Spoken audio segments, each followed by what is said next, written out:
tudo isso para a gente. Obrigado mais uma vez.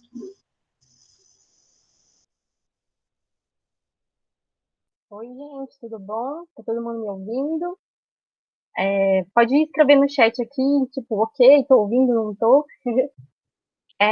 Primeiro de tudo, eu agradeço a oportunidade. É uma experiência bem nova, assim. Eu sou uma pessoa um pouco envergonhada algumas vezes, né?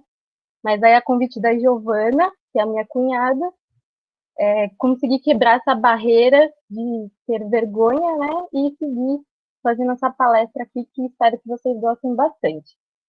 Eu sou formada pela UFSCar, que é a Universidade Federal de São Carlos, com um campus em Sorocaba.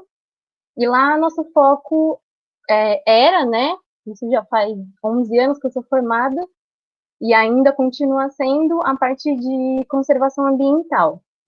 Então, a gente tem muito contato com EIA-RIMAS, né? Processos de certificações ambientais também.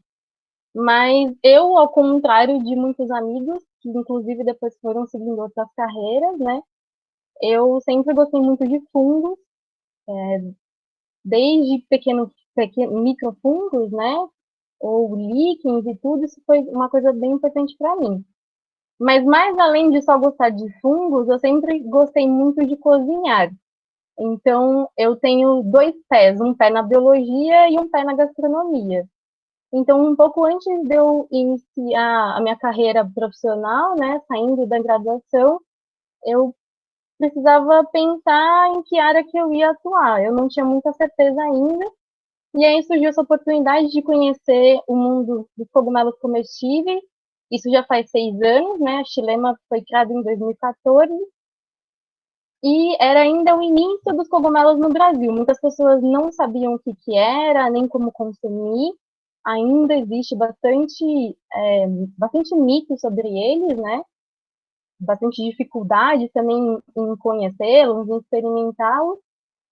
Então, eu faço essas duas posturas, né? A de ter a empresa de cultivo e, em contrapartida, também de testar receita, de sempre mostrar para as pessoas as novidades sobre como a gente pode consumir. Eu vou iniciar a palestra aqui. Calma aí que o meu computador está meio doidinho. Eu vou usar a plataforma do Prezi e vai ser bem tranquilinho assim, para a gente poder trabalhar. Se acontecer alguma coisa da minha internet cair, ontem estava bem esquisito por aqui, mas aí o Lucas vai conseguir nos ajudar por aqui.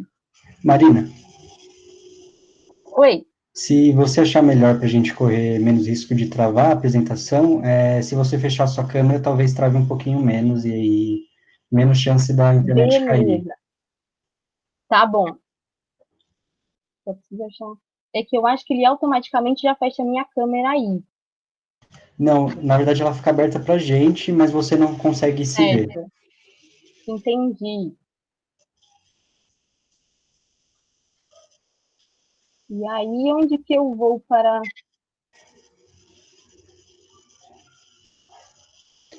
Bom, Na, se na, travar. Aqui, acho que eu achei onde eu tô. Achei.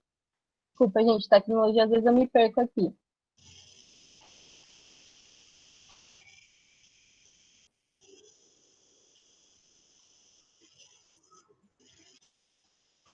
Pronto. Pronto, agora só a sua tela que É, está aparecendo está no Google Meet, aí vai precisar mudar. beleza. Pera aí, então. Deixa eu compartilhar de novo aqui. Pera aí.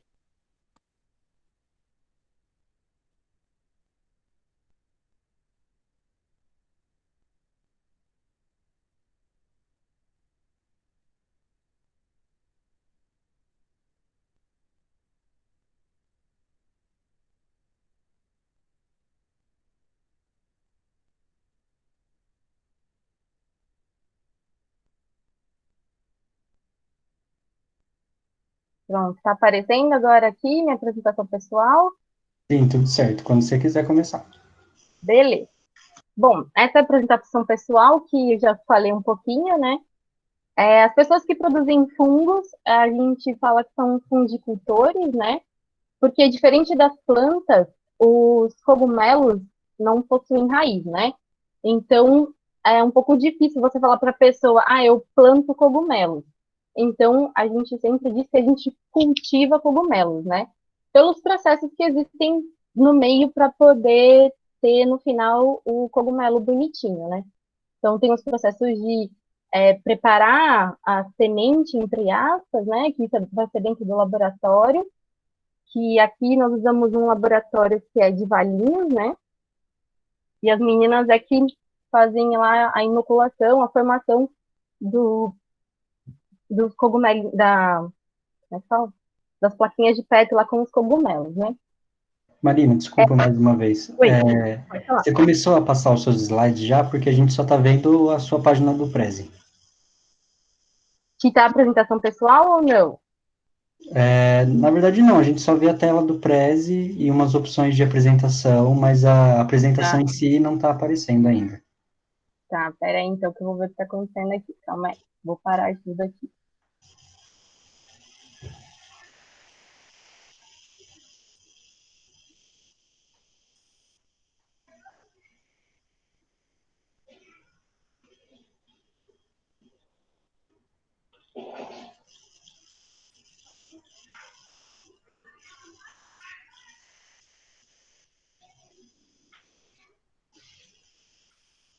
Agora tá aparecendo. Aí a gente ainda está na página inicial do Prezi. Que estranho. Aqui tá carregando conteúdo aqui. Peraí.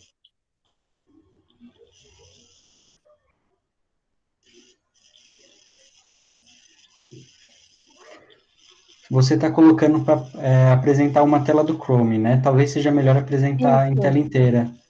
Tá, beleza, vamos lá.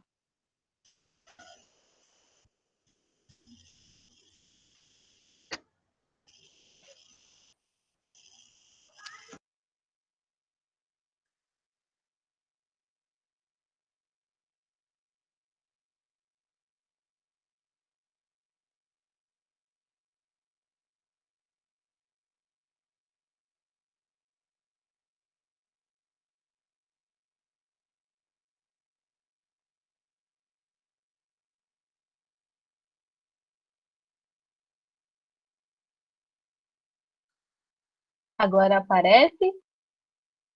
Sim, sim, se você quiser colocar em tela inteira a apresentação em si, vai ficar um pouquinho melhor, porque ela está. Não sei Uhum. se tem essa opção no Prezi.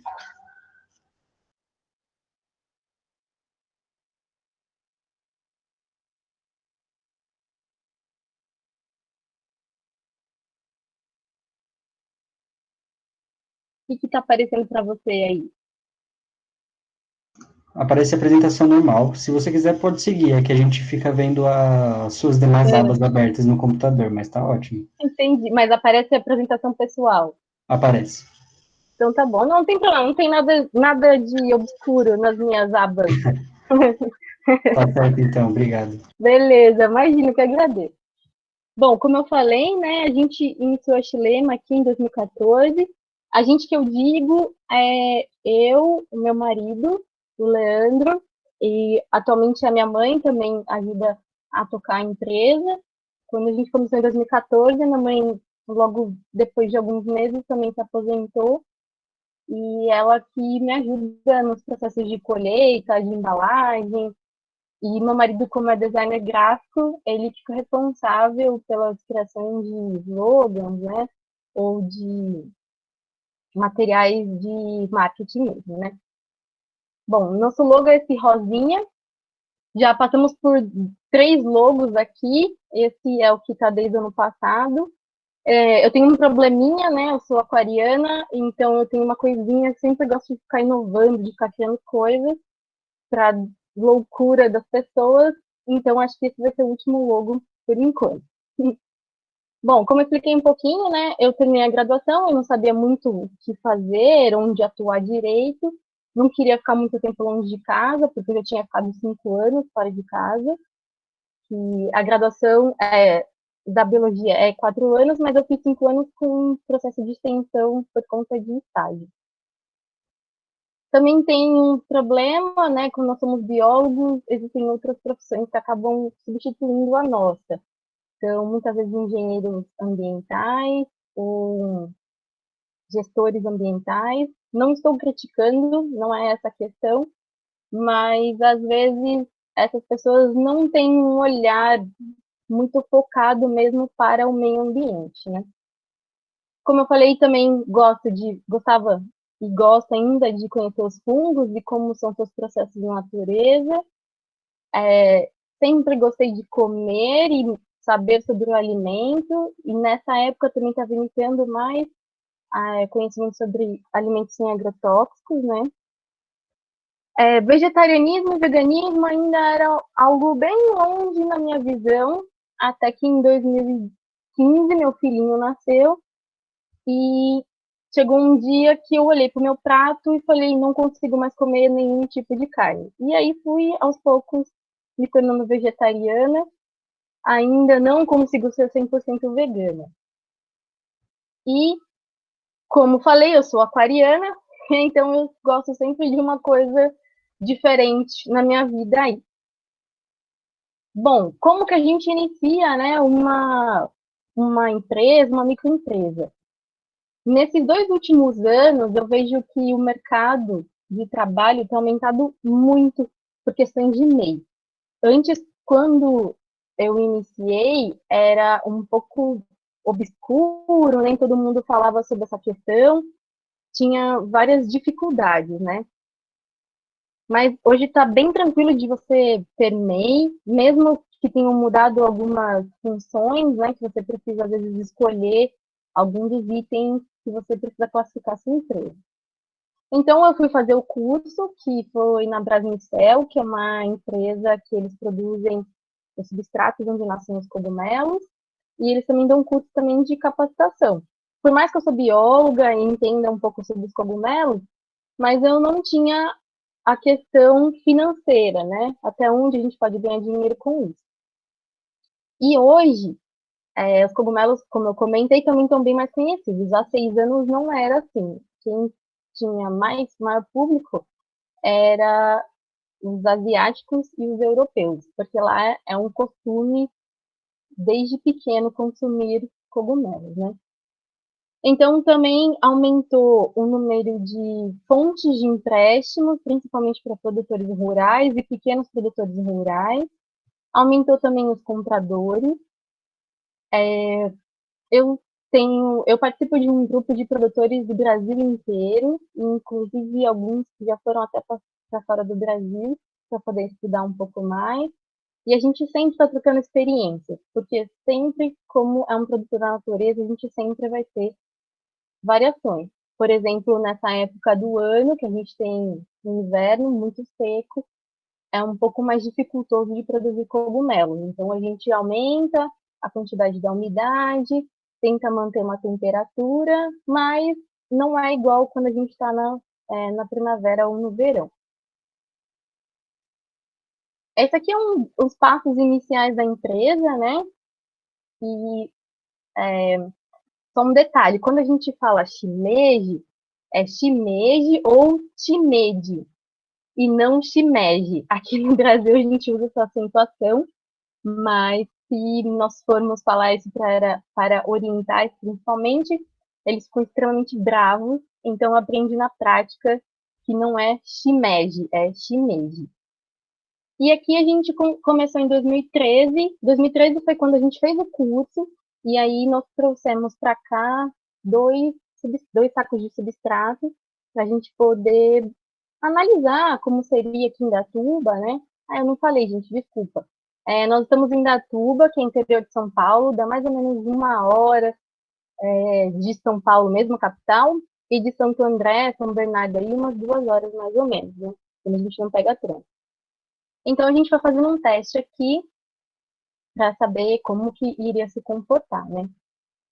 Aí, o Leandro, na época, também estava mais ativo na questão de produzir mesmo comigo, depois ele começou a trabalhar mais na parte de marketing e designer, que já me dava um alívio para poder seguir só produzindo. Então, em 2014, a gente abriu a MEI como ambulante, porque não desistia produção de alimentos nem nada, hoje a MEI já existe. E a gente começou, a nossa primeira fonte de venda foi uma barraquinha na Feira Livre, e tinha bastante orientais comprando, e nada de brasileiros na época. Aí em 2015, né, como eu falei, como uma boa aquariana, não estava muito bom ainda só vender cogumelo in natura. Então vamos criar outras formas para as pessoas experimentarem. E aí foi que minha mãe entrou. Então minha mãe começou a fazer conservas, antepassos, para poder também dar uma renda maior, porque o que acontece? Tem algumas épocas do ano, que é na primavera e no verão, que às vezes dá um boom de produção. E aí todos os produtores têm cogumelo. Então a gente não consegue escoar, às vezes, para algum colega. Então as formas que a gente tem de manter o cogumelo por mais tempo são conservas ou antepassos. E nesse meio tempo também a gente começou a produzir outras variedades de pleuróticos, que aí é o pleurotus rosa e o pleurotus citrino. Em dezembro de 2016 e 2017, a meu chamariz para gastronomia foi muito maior, e aí comecei a participar de eventos veganos e vegetarianos. Então, a gente comprou uma barraca, comprou alguns utensílios, como fritadeira e outras coisas, para poder apresentar para as pessoas outras possibilidades de se comer cogumelo. Inclusive, aqui a gente faz hot roll, só com recheio de cogumelo, para poder vender. Aí a gente tem amigos que tem um food truck de comida vegana e eles revendem para a gente esses hot rolls. E aí, de janeiro de 2018 até hoje, a gente começou a ter parcerias de venda. Então, aqui em Atuba, a gente tem um colega, né, que ele tem um espaço, um hortifruti, e ele faz essa venda para a gente. E também alguns restaurantes, alguns pequenos espaços também pedem para a gente, principalmente pessoas que fazem massas recheadas, massas com molhos mais gourmet, né? E com a pandemia, que a gente parou por um mês e meio mais ou menos, de trabalhar na feira. Eu já tinha processos de venda online, né? Então a pessoa me pedia, a gente preparava o pedido e ela recebia na casa dela. Então, com a pandemia, eu pensei, puxa, eu vou anunciar isso mais para poder gerar uma renda, já que não vou estar mais trabalhando na feira. E o negócio deu certo. As pessoas estão ficando mais em casa, então elas realmente estão cozinhando um pouco mais, ou muitas vezes também elas estão tendo a curiosidade de conhecer. Então, eu posso dizer que, apesar de toda essa situação super complicada que a gente está vivendo, para mim, como empresa, não foi algo tão devastador, né? A gente ainda conseguiu se manter equilibrado, né?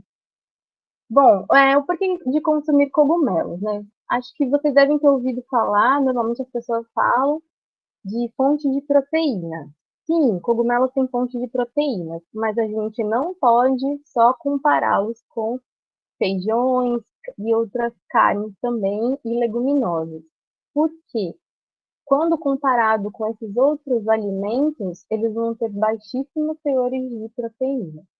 Então, se você está na transição de vegano para vegetariano, não coma só cogumelo, coma também cogumelo, mas sempre inclua cereais e principalmente leguminosas. E aí são os feijões, as ervilhas, o grão de bico, né? Que é a fonte mais proteica aqui para gente. Mas em contrapartida, eles têm outras fontes, né? Que são boas para nós, que são as vitaminas de complexo B e vitamina C, tem fibras, então pessoas que têm problemas de digestão, intestino também é bem legal. Claro que fibras sempre associado a tomar água, né?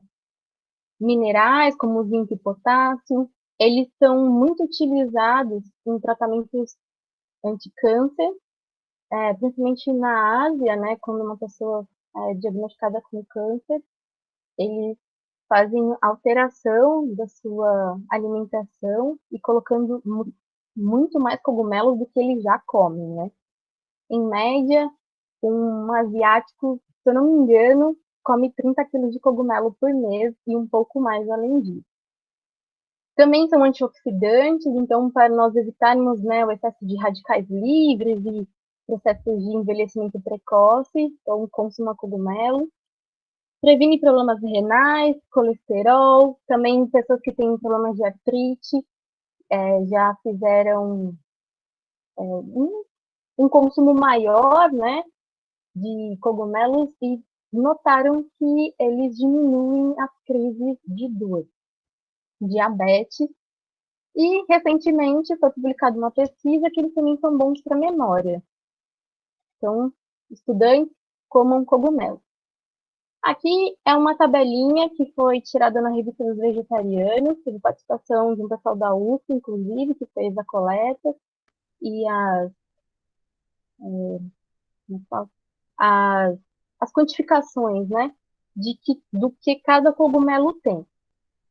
Isso aqui vai ficar disponível para vocês, aí vocês olhem com mais carinho aqui, mas tem como essa tabelinha aqui para poder auxiliar.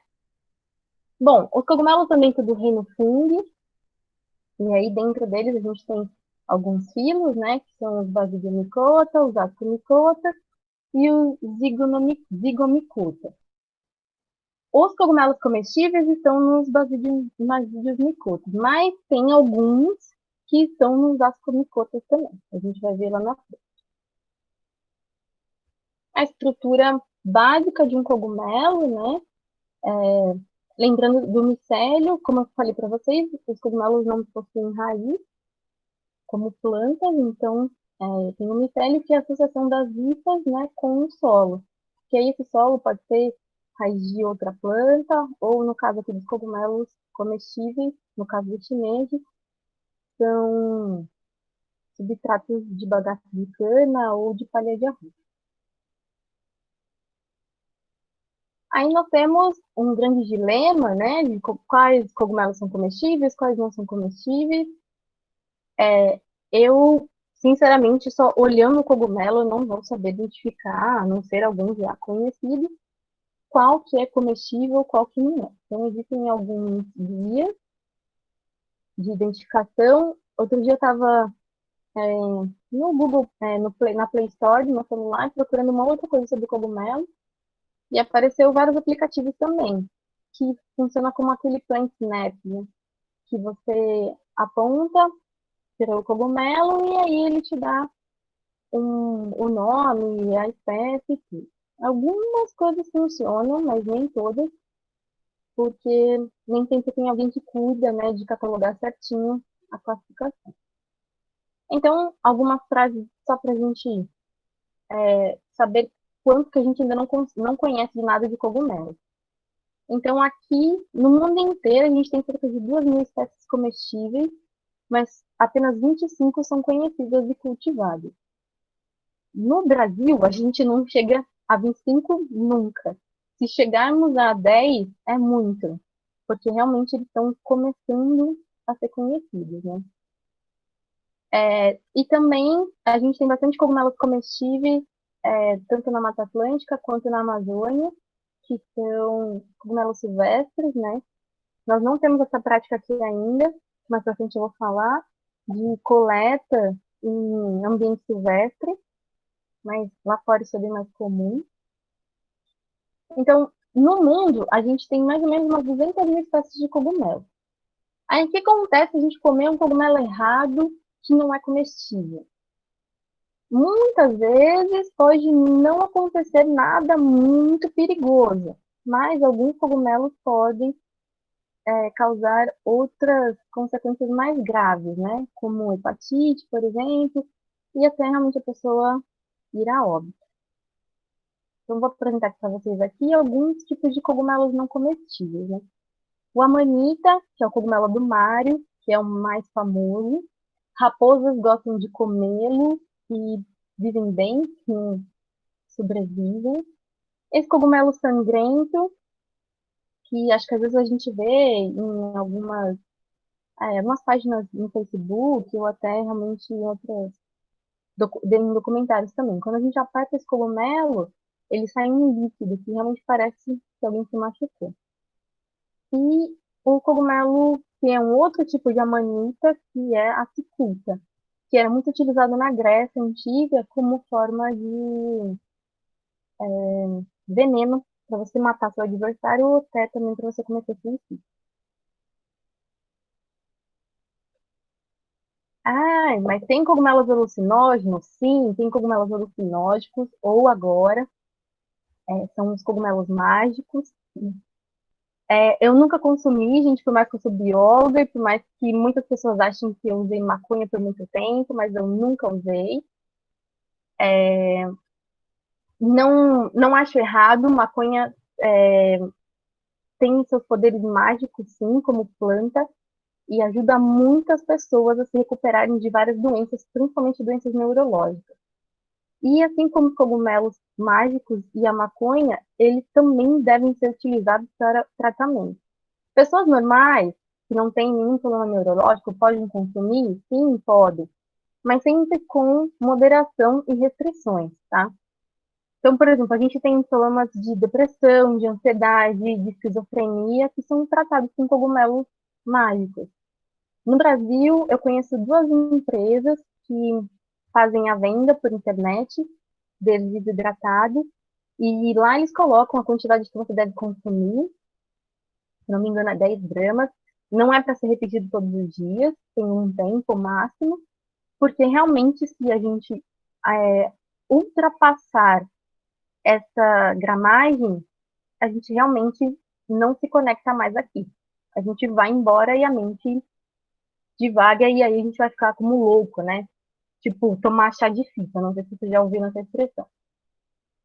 Então, tem essa pesquisa, né, que é a Global Drug Survey, que fez esse levantamento. Eles fizeram uma pesquisa com 120 mil usuários de drogas e a psilocibina, que é dos cogumelos alucinógenos aqui, que é o psilocybin, que é essa fotinha que está aqui bonitinha, tem um princípio ativo para a gente chegar aí a ter o êxtase, né, na verdade.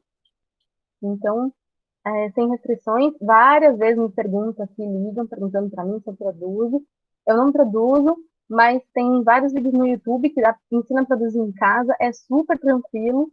E confesso para vocês que eu estou quase realmente produzindo para ser uma forma de ganhar dinheiro aí. Não sobre, não ganhar dinheiro sobre a tristeza dos outros, né? Mas mais mesmo como uma forma de medicação, porque isso realmente ajuda bastante.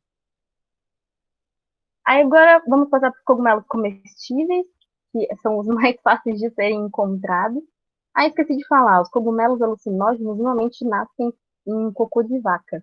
Então, no verão, se vocês encontrarem um pasto, podem ter certeza que vai estar cheio de cogumelos alucinógenos por lá. É só coletar bonitinho, dar uma passadinha de água, desidratar e consumir 10 gramas e só, tá? Não vão consumir todos os dias. Bom, e agora vamos falar sobre os comestíveis, né? Como eu falei para vocês, que tem o cogumelo salmão, que é um tipo de pleurótus. Esse cogumelo é nativo do Brasil, então ele nasce super tranquilo, a gente quase não tem nenhum fungo patógeno que prejudique o crescimento dele. Eles nascem normalmente na Mata Atlântica, e quando a gente produz ele como cultivo, produz não, tá vendo como a gente fala? Eu tô falando errado. Quando a gente cultiva em espaço confinado, né, no caso uma estufa, eles ficam bem rosa escuro. Mas quando a gente vê vê na natureza, eles são rosa bem clarinho, né? É claro que antes de passar pelo processo de cultivar em estufa, as sementes já foram bastante modificadas aí.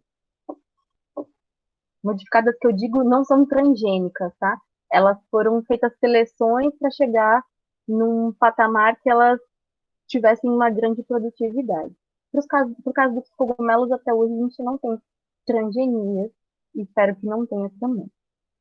Esse é um outro tipo de pleurótus, que a gente chama de Sajor caju. Aqui a gente denomina ele como cogumelo europeu. Ele é mais difícil de ser encontrado, porque ele gosta mais de frio, e não são todos os laboratórios que fazem semente para cultivá-los. Mas ele é bem bonito e bem carnudinho. Esse é o shimeji branco, que é o que a maioria das pessoas conhecem, né? Que veio introduzido aí pelos orientais e pelos restaurantes japoneses. Na verdade, se a gente sair do Brasil, esse cogumelo não vai existir, porque ele é uma adaptação, né? Um cruzamento entre o shimeji de salmão, que a gente viu lá atrás, e o shimeji preto. E quando os orientais vieram para cá, eles sempre gostaram de consumir cogumelo, mas aqui não ia ter condições de criar mais estufa com temperatura mais baixa, por conta de custo. Então, eles foram selecionando a variedade de shimeji branco. Lá fora, eu digo, principalmente na Ásia, o shimeji branco não existe. Lá é um shimeji que chama Bunopi. Ele é bem bonitinho, parece uma casinha bem redondinha, branquinha. Esse é o citrino, que é o cogumelo dourado, que é um tipo de pleurótus, ocorre bastante na Alemanha. Ele é muito delicado, qualquer coisinha ele quebra, então também é um pouco difícil a gente achar nos mercados, normalmente com o produtor, você acaba achando mais, porque qualquer transporte dele ele se quebra muito. E aí não fica comercialmente bonito para vender. Esse é o shimeji preto, que também é consumido bastante na culinária asiática. Esse é o eringue, ele é um cogumelo da Itália, particularmente é o nosso favorito aqui. A gente não produz, infelizmente, mas eu estou estudando para a gente tentar, né, fazer algumas iniciações de teste de cultivo aqui. Ele é bem carnudo, ele é gordinho, nossa, dá para fazer um monte de coisa deliciosa com ele. Os americanos gostam muito, que eles chamam de king oyster. E eles fazem de tudo com eles lá. Esse é o shiitake. Shiitake não, desculpa, é shiitake ou shiitake, quando você vai conversar com algum oriental. Ele tem duas formas de serem cultivados, ou em toras de eucalipto, ou então em blocos de serragem. Aqui no caso a foto está em toras de eucalipto. Esse é o enoki. O enoki é um cogumelinho bem fininho, parece um macarrãozinho. Também não é muito fácil de achar, porque não existem muitos produtores no Brasil. Se não me engano, acho que só tem duas empresas que produzem ele aqui. Esse é o Porto Belo. O Porto Belo está sendo o queridinho dos chefes de cozinha, porque é um cogumelo bem tenro e você consegue colocá-lo na grelha, rechear. Ele é bem saboroso. A gente também gosta bastante aqui. Esse é o champignon, ou cogumelo Paris, que normalmente a gente conhece ele em conserva, mas o sabor dele in natura é muito diferente do conserva, né? Porque a conserva acaba sempre pegando o sabor do vinagre que coloca para prepará-la. Esse aqui é o nameko. Nameko é um cogumelo que é asiático e ele é meio gosmentinho. Eu particularmente nunca consumi, mas ele tem propriedades medicinais e na Ásia eles consomem bastante também. Ele é bonitinho, parece que alguém sempre jogou uma aguinha nele, porque ele fica muito brilhante no chapéuzinho dele. Esses dois aqui são cogumelos medicinais também, que é o agaricus blasei, que é o cogumelo do sol. Eu não sei se vocês lembram, ou alguém já falou para vocês, aquele cara que vendia cápsula de cogumelo do sol, tome cogumelo do sol e tal. É a partir desse cogumelinho aqui, desidratado. Ele realmente tem muitos benefícios para a saúde, principalmente para artrite, mas hoje ele está meio desconhecido, assim. Há uns 15, 20 anos, eu acho que eles eram mais conhecidos. Do lado é o orelha de judeu. Ele é meio gosmento, é meio esquisito, mas é um cogumelo gostoso de consumir. Esse é o porcini. Porcini é um cogumelo italiano que veio do Brasil para cá. As pessoas não sabem ainda dizer muito como. Eu acho que ocorreu aí um tráfico biológico, vamos dizer assim. Alguém pegou o foro e guardou um pedacinho dele lá da Itália e trouxe para cá. E eles são cultivados no sul do Brasil. de forma bem natural. Então, eles precisam de raiz de pinheiro e você coloca, né, as sementes lá e mais ou menos nessa época do ano aqui, principalmente mais conforme os dias mais frios, eles vão começando a nascer. Esse cogumelo aqui, na maior parte das vezes, ele é desidratado porque ele, in natura, dura só 3 dias, que ele é muito delicado. E as trufas? Por isso que eu falei, tem a maior parte são Basidiomycota, mas tem as Ascomycota, que são as trufas. As trufas são chiquérrimas, né?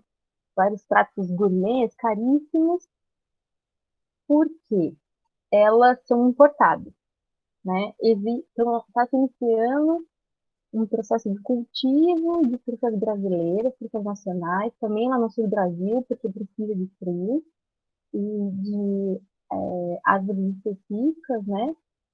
Então, a mais cara das trufas é a trufa branca, que é essa que está aqui na nossa esquerda, e ela nasce na raiz mesmo, elas ficam fixas na raiz de salgueiros ou pinheiros de carvalho, e aí o pessoal usa até um cachorro, que acho que é, não sei se é agora o nome do cachorro, mas é um cachorro bem alto que consegue sentir o aroma delas e avisa que elas estão lá para o pessoal fazer a colheita, né? Essas são as trufas brasileiras que está se iniciando, que chama de trufa sapucaia. É muito provável que até acho que o ano que vem elas já devem estar no mercado para experimentar, porque onde elas estão sendo consumidas, né, onde já foram encontradas, são em áreas de muita quantidade de químicos, né, no ambiente. E o complicado dos cogumelos, as, ve- as, as legumes, as verduras consomem, claro, infelizmente, os agrotóxicos, mas os cogumelos mais ainda, né, que eles não têm muitas paredes celulares aí para bloquear. Então, não dá para ser consumido agora por enquanto, mas acho que até o ano que vem já deve rolar.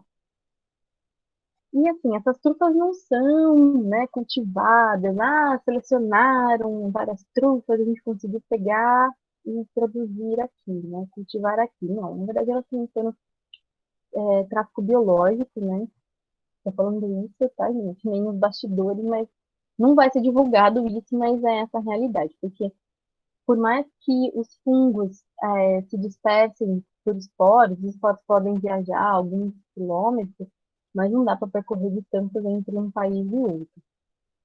E eu acho muito difícil alguém que tenha, nossa, grudou na minha calça, estou indo viajar. Né? Eu acho que deve ter rolado aí uma coisinha, mas enfim. Outra forma de consumir cogumelos, além da conserva, de antepasto, é desidratá-los, que aí a gente chama de fungo seco.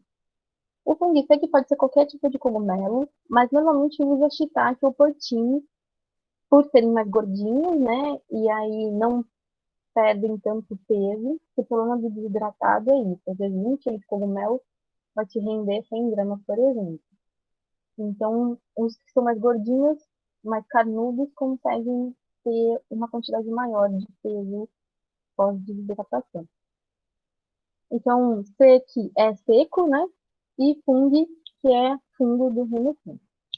E aí você utiliza ele só reidratando. Então você deixa um pouquinho na água quente e já pode consumir o caldo e o cogumelo também. Então, alguns cogumelos nativos, que eu estava falando para vocês, que a gente tem aqui na Mata Atlântica ou também na Amazônia, ainda não tem um nome comercial para eles, né? Só tem um nome científico. O favo, todo mundo diz que ele é bem gostosinho, assim, eu nunca consumi. Quem fazia muito propaganda dele é o Alex Atala, que é um chefe culinário conhecido. Bom, aqui são alguns livros de pesquisas nacionais de fazer coleta em ambiente silvestre de cogumelos.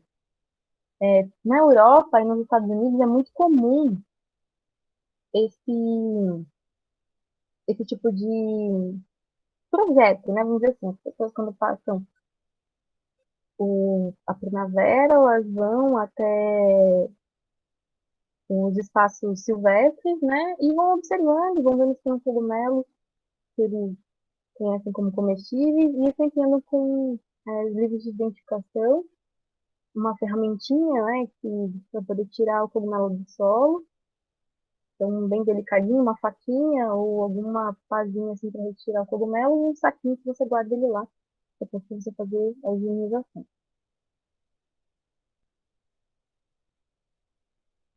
Bom, algumas técnicas de cultivo. Essas técnicas de cultivo são bem fáceis de serem procuradas pela internet, não tem muita dificuldade. E aqui a gente usa pouco de palha de arroz com um bagaço de cana. Normalmente a ideia é sempre usar coisas que são mais fáceis de serem encontradas no ambiente onde você está. Pellets é aqueles grânulos que o pessoal usa quando tem gatinhos, né? Ao invés de usar caixa de areia, usa esses pellets. É um processo novo que eu até, inclusive, aprendi com um cliente recentemente. E eu nem conhecia de verdade. Que aí dá para fazer em casa. É mais fácil de cultivar em casa. Bom, eu vou passar uns vídeos aqui, só falando rapidinho sobre algumas técnicas. Essa aqui é da borra de café, que tem na Europa, principalmente. É borra de café vinda das máquinas, das cafeterias mesmo, né? Que elas atingem uma temperatura ideal para eliminar qualquer tipo de patógeno. Eu espero que vocês ouçam. Se vocês não me ouvirem, me dão um alô, e aí, depois, como o material vai ficar salvo, vocês conseguem ter acesso.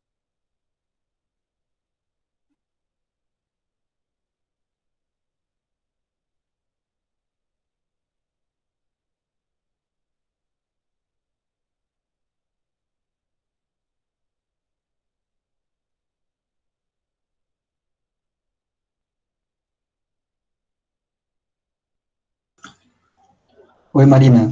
Só te avisando, o áudio não tá pegando hoje, não. Tá, beleza. Então, tranquilo.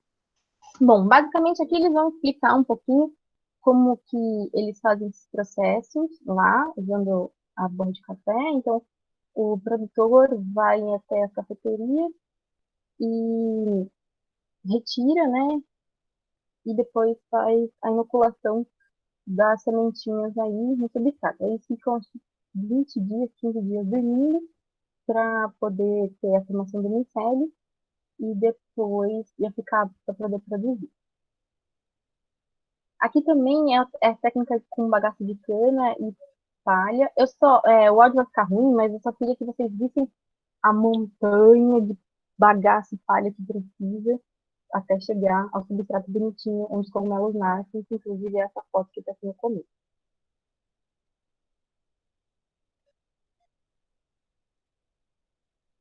Eu vou dar uma adiantada aqui, tá?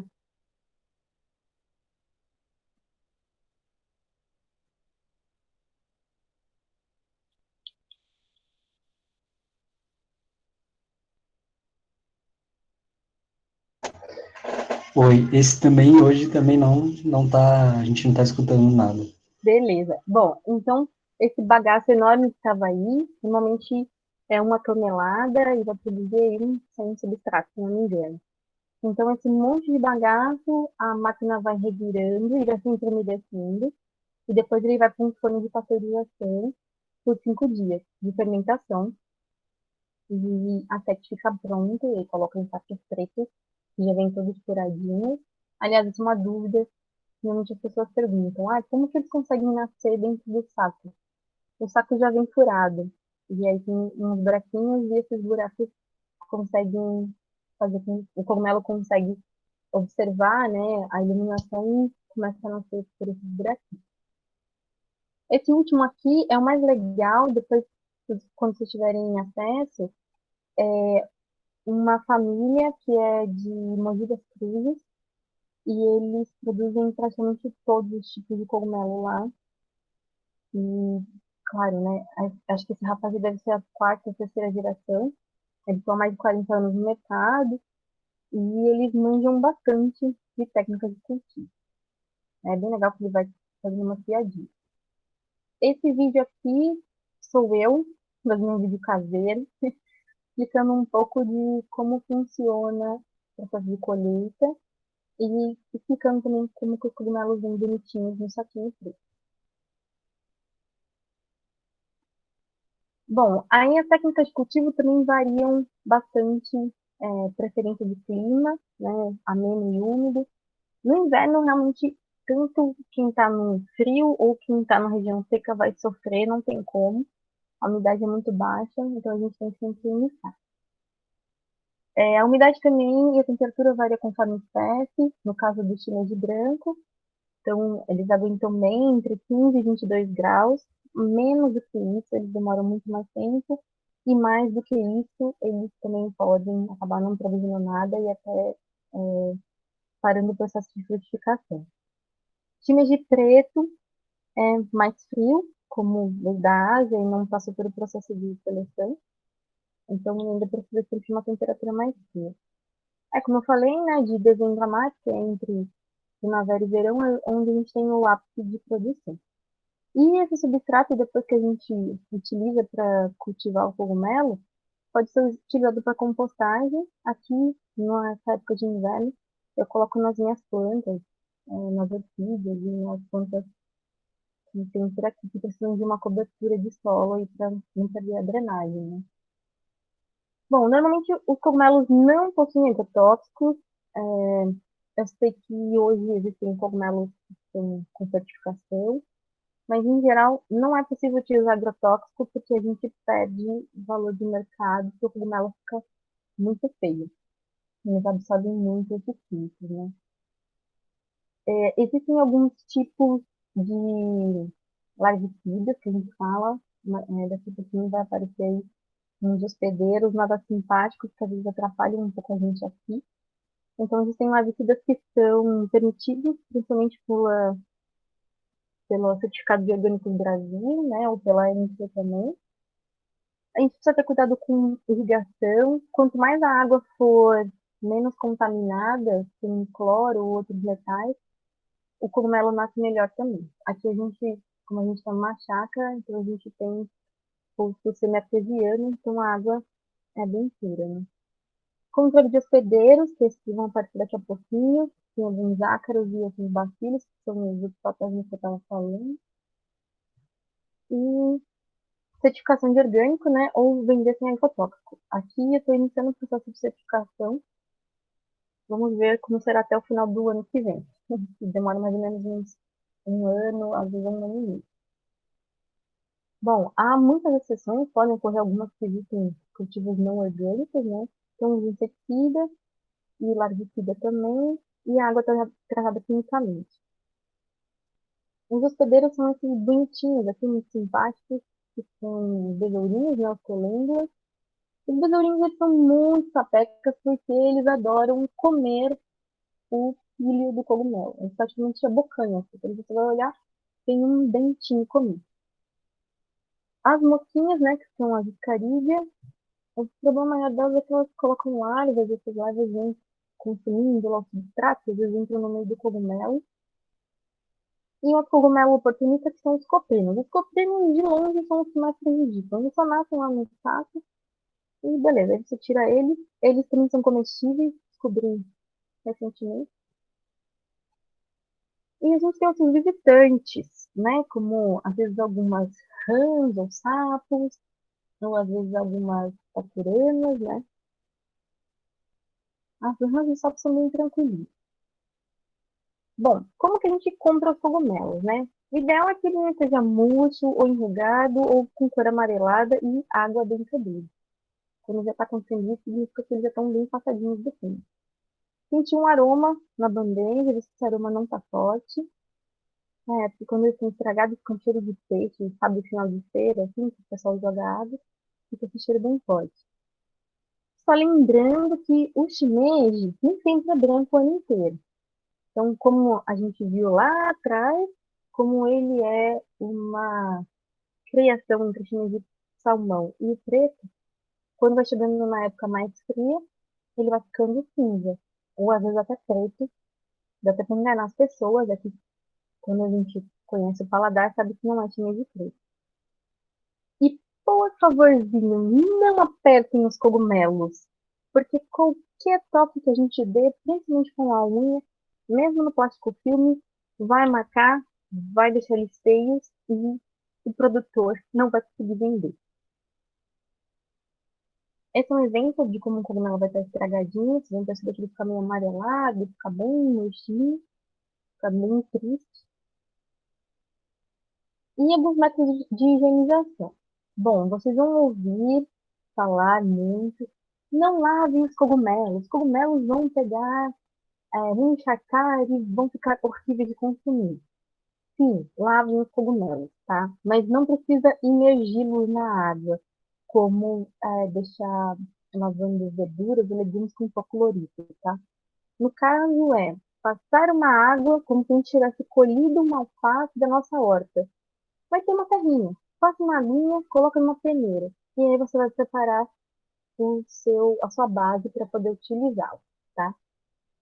Quando são cogumelos mais redondinhos, que são os champignons, os portobelos, os erinhos, os peitinhos, você pode usar uma escovinha. Existem essas escovinhas de seda macia, ou até mesmo uma escova de dente que você pode comprar e utilizá-la para usar. Ou então papel toalha umedecido e você passando pelas bordinhas dele e beleza. No caso, agora que a gente está passando pela pandemia, agora que me vem na cabeça falar para vocês, é, já deve ter rolado uns vídeos, as pessoas falando, nossa, vamos lavar tudo, limpar as verduras e legumes. Gente, até hoje eu não consegui achar nenhum material assim, específico falando sobre as pessoas se contaminarem com o alimento e a Covid, né? Então, assim, os cogumelos é a mesma coisa. Aqui a gente já tinha o processo de higiene, então a gente agora tem mais ainda. Então, quando a gente vai embalar os cogumelos, mão super lavada, né, daquele com sabão, água, 20 segundos, tudo, e álcool gel, e também a gente usa luva, tá? E máscara também a gente está usando, e touca, né? Que às vezes cai nos cabelos, já peguei vários bandejas de cogumelo com cabelos perdidos, infelizmente. Então, não precisa lavar com hipoclorito, tá? Bom, armazenamento dos cogumelos para a gente ter eles mais fresquinhos por um bom tempo, né? O ideal é a gente manter na gaveta mais alta da geladeira, de 5 a 8 graus, ou então você pode colocar em saquinhos de pão. Na Europa tem bastante feiras livres que as pessoas vendem a granel. Então, outro processo que eu também quero começar aqui, né, abrindo aspas de novo, porque eu sou aquariana, então sempre vou querer um negócio diferente, então. E eu achei super legal, porque a pessoa pode chegar lá e falar, eu só quero 100 gramas de cogumelo, quero 150 gramas. E aí ela leva. Isso aqui de pão não deixa o cogumelo ficar, desculpa, ao contrário, ele deixa o cogumelo respirar. Porque quando a gente colhe, os cogumelos continuam respirando, tá? Não pensem que vocês estão matando o cogumelo, não é isso. Mas a cadeia bioquímica dentro deles ainda continua ativa. Então, quanto menor a temperatura que ele vai ser mantido, menos essas trocas químicas vão acontecendo. Aí você pode congelar os cogumelos já semi-preparados, né? Ou semi-processado, ou ele cru mesmo. E você pode utilizar uma panela, uma frigideira, sempre com o menos tempo possível, porque eles realmente vão ficando borrachudos conforme a gente está cozinhando muito aí. E algumas dicas para melhorar o saborzinho dos cogumelos, né? Colocar um pouquinho de limão, que ajuda a liberar as papilas gustativas aqui, para a gente sentir mais o umami, né? O cogumelo está dentre o quinto sabor, que é o umami, que é esse sabor de apetitoso. Quando a gente fala de uma comida, nossa, dá até água na boca. O cogumelo está dentro desse sabor aí. E utilizar um pouquinho de açúcar quando a gente for usar shoyu. Mas agora tem um shoyu maravilhoso, que chama coco aminho, que é feito de coco. É um shoyu delicioso, é viciante.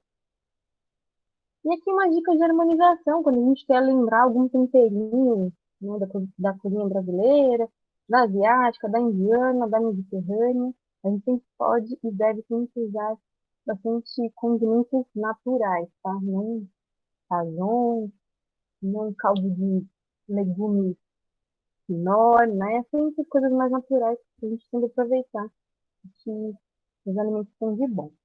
Aqui são algumas receitinhas que a gente testou aqui. Aqui a gente gosta bastante de hambúrguer, o estrogonofe. E agora, aqui eu acabei não colocando, né? Mas a gente tem que fazer o hot roast. Bom, e para finalizar, a gente tem um dito popular entre os produtores, entre os cultivadores, que todos os cogumelos são comestíveis. E alguns, infelizmente, somente uma vez. E a gente tem alguns desafios, né, para o futuro e tudo. Cogumelos estão sendo considerados cada vez mais um alimento do futuro, para a gente conseguir produzir em pequenos espaços, inclusive para o doméstico também. Além da culinária vegana e vegetariana, eles estão sendo colocados bastante em dietas carnívoras ou onívoras, né? Então, também aumentando isso, a quantidade de receitas, de criações. A gente tem uma meta, né, pela Associação Nacional de Produtores de Cogumelos do Brasil, a ANPC, e seria 3 quilos em um ano de consumo de cogumelos aí por pessoa, né?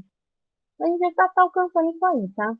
Eu achei que ia demorar mais tempo, mas já estamos quase lá. Ainda a gente tem muita dificuldade com a disputa com o mercado chinês, porque a China exporta muito para o Brasil ainda champignons em conserva, e é o que as pessoas mais querem, né? E um reconhecimento governamental para mais incentivo financeiro. Porque que acontece? No final das contas, o cogumelo acaba sendo muito caro, e as pessoas não querem comprar. Então, se a gente tiver insumos financeiros e fiscais aí que diminuem nossos custos, com certeza as pessoas vão conseguir se relacionar mais com os cogumelos, né? Então, aqui ficam alguns contatos nossos, como o Facebook, o Instagram, o e-mail, o WhatsApp. Se vocês quiserem conhecer, nas páginas, nas redes sociais, eu que estou movimentando mais elas, não ando colocando só sobre cogumelos, né? Então, eu vou colocando um pouco sobre plantinhas, um pouquinho sobre astrologia, e aí quem se sentir confortável de conhecer, pode ficar à vontade. Então, gente, terminamos por aqui a palestra. Marina, muito, muito obrigado pela palestra, pelo que você passou para a gente agora. Muito legal saber como funciona um pouquinho mais da sua empresa, desse mundo que é um pouquinho diferente para muita gente. E Com eu quero certeza. agradecer realmente porque foi muito bacana. Agora no finalzinho eu vou ler algumas perguntas para você, tá bom? Aqui no chat. E enquanto isso eu vou disponibilizar para o pessoal o link para preencherem o certificado. Então, eu vou só ler a primeira pergunta para você, Tá e bom. aí já disponibilizo para o pessoal. A primeira é da Giovana, só conhecida. Ela perguntou se os cogumelos crescem em qualquer estação do ano e como acontece a sua dispersão. Sim, eles conseguem ser produzidos em qualquer estação do ano. A gente tem algumas dificuldades aí, principalmente por questões de umidade. Mas quando a gente vai para o ambiente silvestre, a gente não encontra praticamente cogumelos no inverno. Há exceções dos que foram introduzidos no Brasil, que já passam pelo processo de serem produzidos no frio, né? Mas a gente tem a maior concentração mesmo no verão. Então, quando começa a chuva, pode ter certeza que você vai ter vários cogumelos sendo dispersados aí. Cogumelos são dispersados por esporos, né? Então, aquele chapeuzinho que a gente viu embaixo tem vários pequenas sementinhas que são os esporos. E aí, o que acontece? Esse chapeuzinho vai se abrindo conforme vai passando o tempo. Quando o chapeuzinho fica totalmente aberto, esses esporos são expulsos. E aí eles podem viajar por vento ou também, inclusive, por dispersão de animais, né? Por exemplo, como passarinhos, né? Nas suas asinhas também conseguem dispersar bastante cogumelos. Beleza. Então, a próxima é do Matheus. Ele perguntou se os cogumelos alucinógenos eles podem causar dependência do mesmo nível das demais drogas e os esporos são armazenados para o cultivo? Sim, eles podem sim causar dependência, por isso que a gente não pode consumi-los com excesso, né? E você consegue armazená-los aí, o que acontece?